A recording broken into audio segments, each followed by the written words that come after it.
everyone and welcome back to my channel. So this week I interviewed hairdresser Hollie Ann. Here's how it went.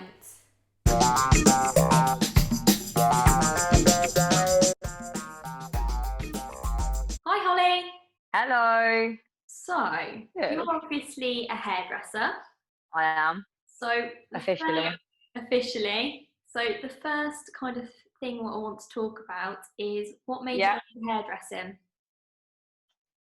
So everyone's been telling me to do it for a long time, and they all ask me why I didn't do it with my mum. So my mum owns a salon, and we're actually celebrating 30 years this year. Okay. She owns a thank you. She owns a salon, and 7 years ago, my sister joined her to do the beauty side, and I then went on to do fitness. Then I did a state agency for 3 years, and I still was adamant I didn't want to be a hairdresser for all my life. Never wanted to be a hairdresser. So I was in a musical theatre show, and I decided that I really actually quite like to do it. So I spoke to my mum. She then said, if we're going to do it, we need to do it this year. And that's where it went off. And I did an apprenticeship I was earning quite a bit of money doing the estate agency.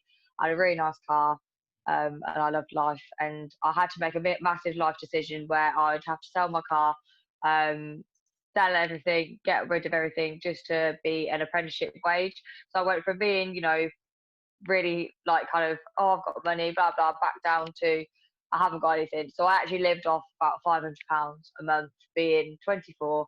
You can do it, you can save, but it was worth it because then a year went by and I qualified in September last year, and I haven't looked back ever since. Very good. So you mentioned that you've obviously taken a bit of a leap from being on quite a good wage to apprenticeship wages. What would you say Yeah. to anyone else who's kind of looking to take that jump but is a bit not too sure, a bit scared? What would you say?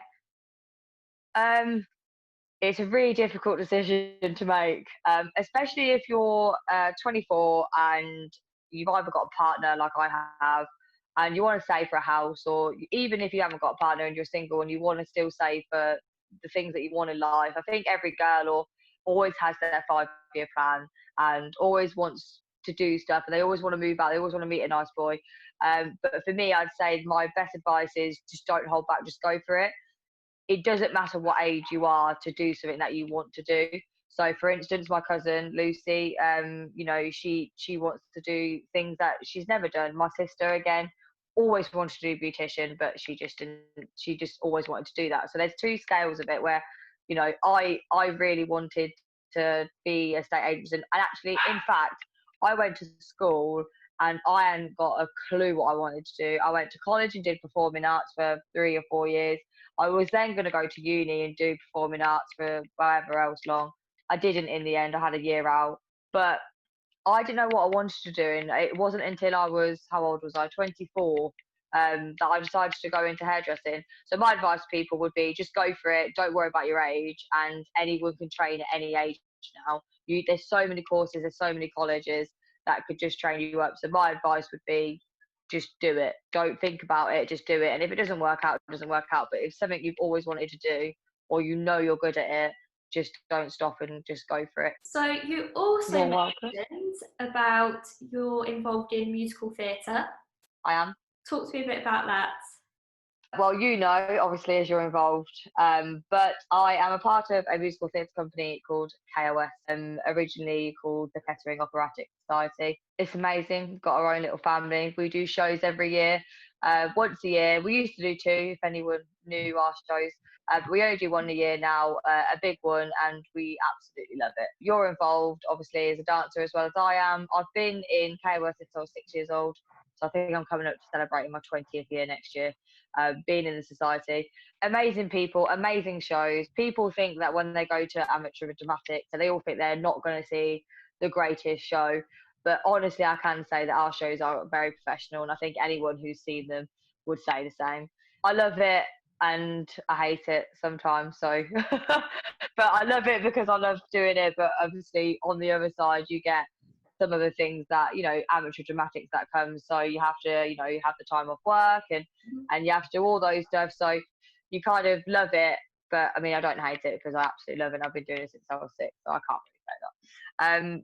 You meet great people, friends for life. I've been there since obviously I was younger, but people like yourself who joined like 2 years ago, who are now I would class as my very good friends. You find friends along the way in life, and I've learned that very recently in lockdown, that you meet people when you're least expecting it, and they become lifelong friends. So you mentioned that you've been in it since what, the age of 6?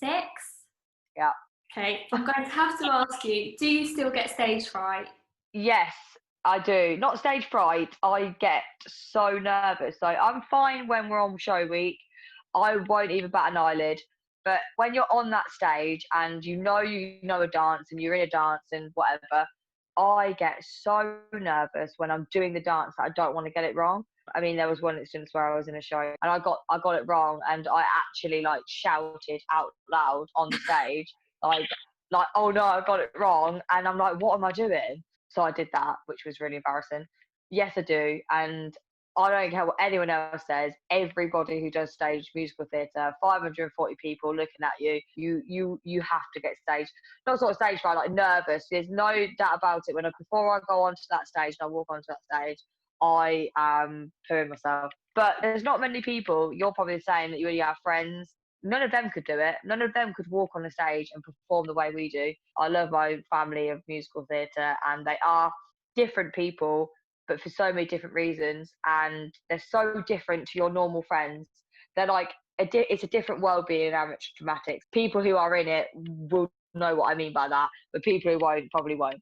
But it's so different to normal life. How would you say that you get over them nerves prior to a show? What would you say the main thing is? What just gets you through? And yeah, I was at college doing musical theatre, as I mentioned earlier. So I did performing arts, not kind of like the musical theatre bit, because that's more like singing and dancing. So I did performing arts, and so my teacher at college, always told me that when you go on stage, if you're in a character or whatever you're doing, dancer, you zip yourself up from the bottom. Sounds really strange, but you need to imagine you're getting into someone and you're zipping yourself up and you walk on as that person. Mm-hmm. So don't think about yourself, don't think about your nerves, and just enjoy it. Like, you go to rehearsals, we rehearse in KOS from September until the show in April, May. So we're rehearsing for at least most of our year. So we're doing a show most of our year. We have 4 months off in summer, and then we're back at it in our next show. So you've worked so hard for so many years. So I would probably say, to get over your fears, is just think that you're enjoying it. If you go wrong, carry on. There's nothing worse than seeing someone on stage that goes wrong and just stand still and shit themselves. So you've recently started a blog talking about anxiety, I believe. Absolutely. I don't normally speak out about my anxiety. Obviously I will to you, which is fine. I don't normally, because I don't feel that people who really suffer with anxiety, and I get it, and I understand people do talk to people and depression. I've met some people along my life that kind of scream that they have anxiety and put it all over, social media. They put it all over everywhere, and I get it and I understand it. But sometimes I don't understand when people put it on social media all the time and say that say their story all the time. I just sometimes feel like, are you actually suffering as much as people? Because I do feel like people with depression and anxiety don't speak about it enough, and I think people who actually suffer with it don't tell their story because they want to keep it to themselves. Because no one with anxiety, I mean, this is my opinion and my experience of anxiety, is that I never wanted to tell anyone. So obviously I spoke to you about making a blog because I wanted to help people. I wanted people to read, and to be honest, I wanted just to write something down, how I felt, and just have it somewhere. And I don't care if anyone reads it, because it's a kind of like relief when you are anxious about something. You kind of just keep it bottled up, and that's what makes your symptoms kind of symptoms. And I've had things happen to me in my past that have gone up until I was like 21. So I've suffered with it quite badly. I kind of like to speak to people about it in my own kind of way. So my blog was there to help other people who are suffering with anxiety as well. Anxiety is a funny thing, and I think most people actually suffer with anxiety in different stages of their life, because something's either happened or you're scared that something's going to happen. But I've now learned how to control it.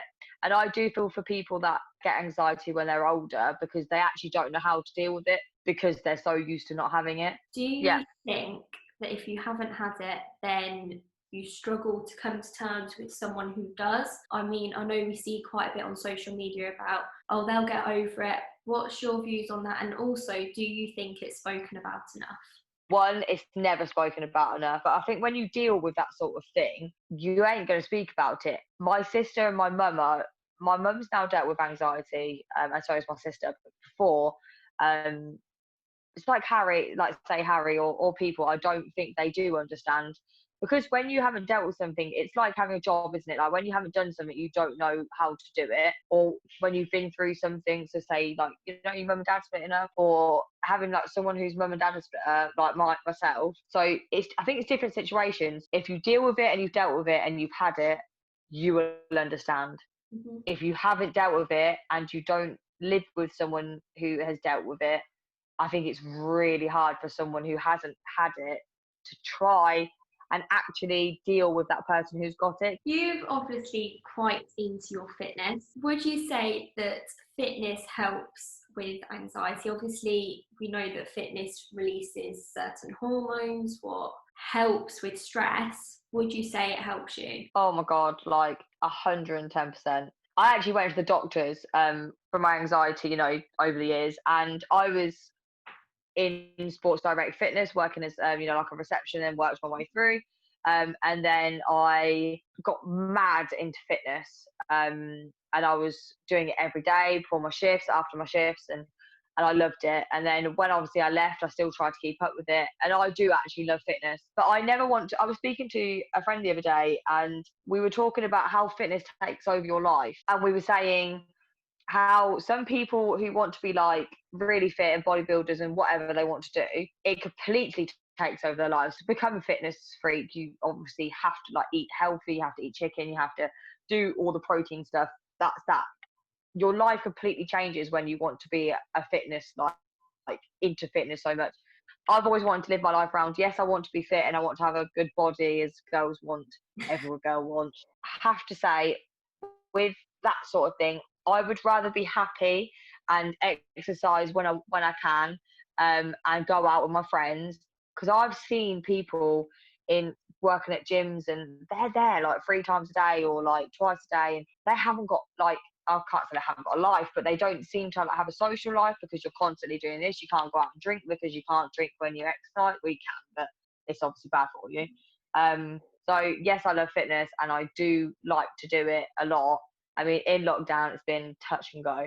But I have been doing some Mark Wright workouts, which are very good. But yeah, I'd rather have a balanced life with good fitness and eat healthy-ish, Mm-hmm.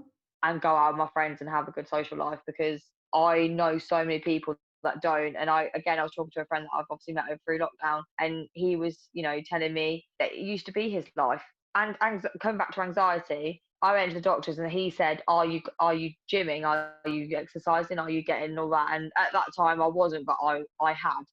And I can't tell you enough, not exercising, suffering with anxiety, awful. Like awful. My head, my like anxiety was terrible. When you exercise, oh my God, you're like a new person. I don't think you should make exercise in your whole life. I don't think that whatsoever, but I do think you need to exercise to make your brain healthy. And I do also think that exercising, some people like exercise, some people don't. But if you suffer from anxiety, go for a walk in the countryside, go get a bike, do whatever you can do just to keep you exercise, because it's not about doing the exercises and getting fit and blah, blah. It's actually getting your mind thinking of something else. And yes, obviously, it does release hormones that anxiety, it does help anxiety, and it actually is proven, I think it does help anxiety. But I would recommend to anyone, even if you do not like exercise and you do not want to do anything, get outside and just go for like a 10-minute walk, or go around your block, or do something. It 110% helps with anxiety. I would always stand by that, because when I'm not exercising, my anxiety, and to be honest, I feel like shit. When I don't exercise, like, and I'm eating like sweets and chocolate, you do feel like shit. Like, because I think when you exercise and you can eat, like, people exercise and eat rubbish. So what? You're still exercising. You need to keep your mind free of all the bad stuff. And I also actually would recommend listening to like calming music as well. I love it because it just relaxes you. And I actually said to Harry when we get our house, I want a room just full of like crystals, and like a room where we can both go just reflect. But yeah, so I've learned when I was suffering from anxiety quite badly that yes, I took the mick out of you for having crystals, but they do help. And I think having a meditation, like just a room where you go into and you listen to that sort of music, it's like massage music, like sea noises. And honestly, I can't tell you how much actually just lets your mind go to a different place, and you forget about all your worries until obviously you turn the music off and you're back to your life. But for that half an hour or 20 minutes or 10 minutes of just listening to calming music, collect yourself, it does help. Really does help. But yes, exercise, 110% I would recommend doing if you do suffer. So thank you for that. And moving on, I have got to ask you, you've recently been promoting David's homemade dinners on Facebook. They look amazing, can I just say, for a start? You got that right. Tell me a bit more. So let me explain who David is first. He is my stepdad, more of a dad really, to me, but he is a chef of 45 years and beyond. During lockdown, he hasn't been able to work because he works in a place where he is kind of like a subcontractor. So he has his own business, a catering business, and he works within a place where it's called BCA, I think, or it might have changed now. But anyway, it's a massive car thing, and they have different hangars, and he's the canteen slash lunch people for them. Now, obviously, we all got shut down. He hasn't been managed to work, so it's been quite difficult because my mum is self-employed. He is self-employed. I'm not working because I work with my mum, and Harry's not working because he's furloughed. So it's quite difficult. So we then, David, well, my friends and family members and everyone else have had David's food, and I have to say it is amazing, and I'm lucky enough to have it most nights in the Can week. I say as well that I have had a bacon roll from your house before, and oh my goodness, he makes like a bacon roll taste like caviar. It's amazing. I know. So he doesn't just do like, so if you say, Italian meatballs, which is on his menu for this week, or it will be obviously when I come on, but it's not just meatballs, it's like amazing meatballs and like amazing pies and amazing lasagnas and curry and everything else he has. So basically, David's dinners, we were in lockdown. He wasn't doing anything. All he was doing was making bread, making cakes, because that's all he was doing for the past like 7 weeks. Everyone was asking him, when are you doing home dinners? When are you doing it? And we all talked about it and was like, right, should we do it? We then decided that he was going to go do dinners from Monday to Friday, or Tuesday to Friday. Obviously, this week's bank holiday. He did it last week and it was a hit. Everyone did it. So basically, David's homemade dinners is that he cooks from home here, and people come collect his dinners. It's in a container. He does it all so nice. So, for instance, when we did his homemade pie, did it in the container, put it in like a bag. Everyone comes and collects it, cash only.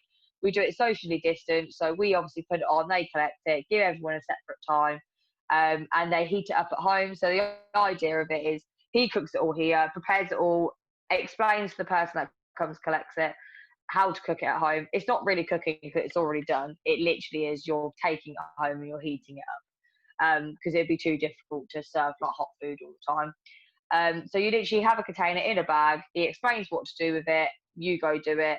So we're just seeing how it grows. So eventually, when he retires or whatever in years to come, this might be something that he will look to do in the future. But as lockdown goes, we've had so many people that want to order his dinners because they know obviously how good it is. And I have to praise him because honestly, like they are unreal, and he makes the most amazing food. And he loves doing it as well. It's not like he's like, oh, I've got to do it again. It's his passion. He loves doing it. He's been a chef for so many years.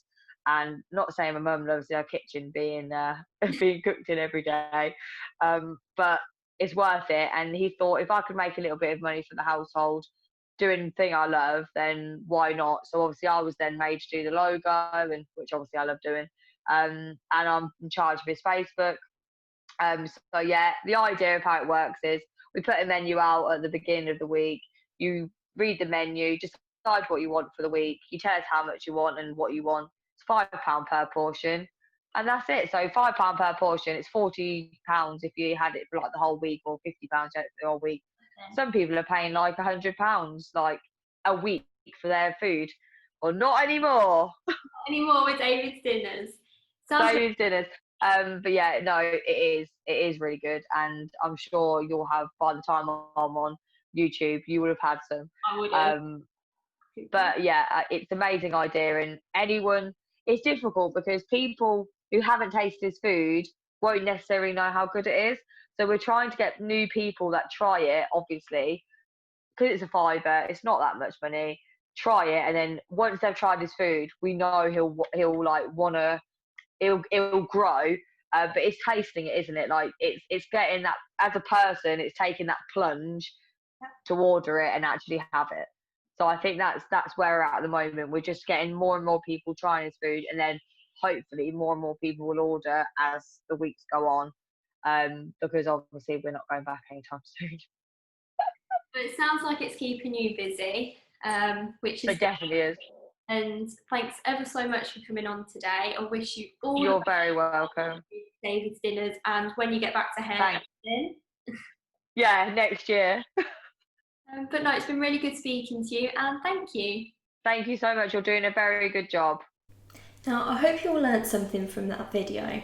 I know for me, what stood out mostly was how exercising and keeping active, keeping busy can help with anxiety. Obviously, I know that normally people tell us that, but we've actually heard it from someone firsthand who suffers from anxiety and finds their relief as such through fitness, through keeping busy. Now, to follow Hollie on social media, I'll put the links here.